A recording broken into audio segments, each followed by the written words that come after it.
Alright guys, in this tutorial we will talk about escape characters. So before we dig deep into escape characters, I want to show you something that will tell you or give you a hint why we need it. So I'm going to create a string over here, right?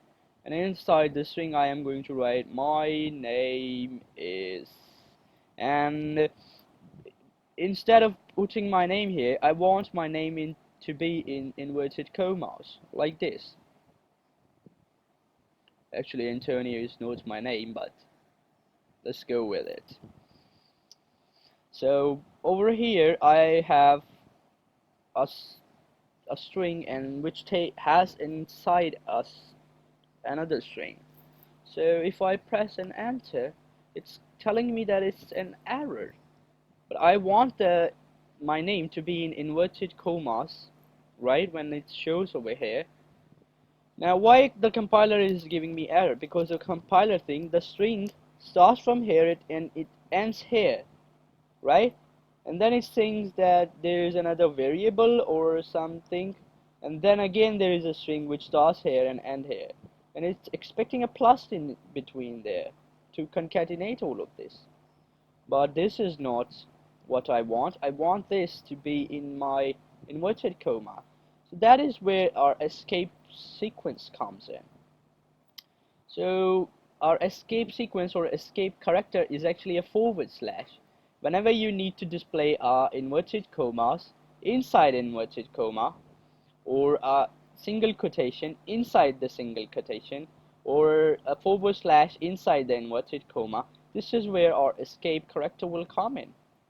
So let's see how we can use it.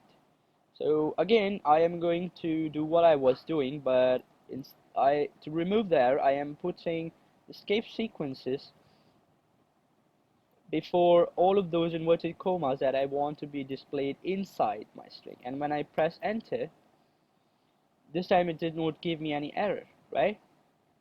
And over here in console I will give my string, and as you can see it's showing inverted commas there too. Now let's take another scenario where I want forward slash to be printed out here, right, on this console, but it's not gonna save it. It's still saying invalid, right? The reason is because the compiler saying this is an escape sequence, and whatever comes next to it I will show it in a string, but what comes after it is actually another inverted comma, so it thinks that this inverted commas needs to go inside the inverted commas or quotation marks.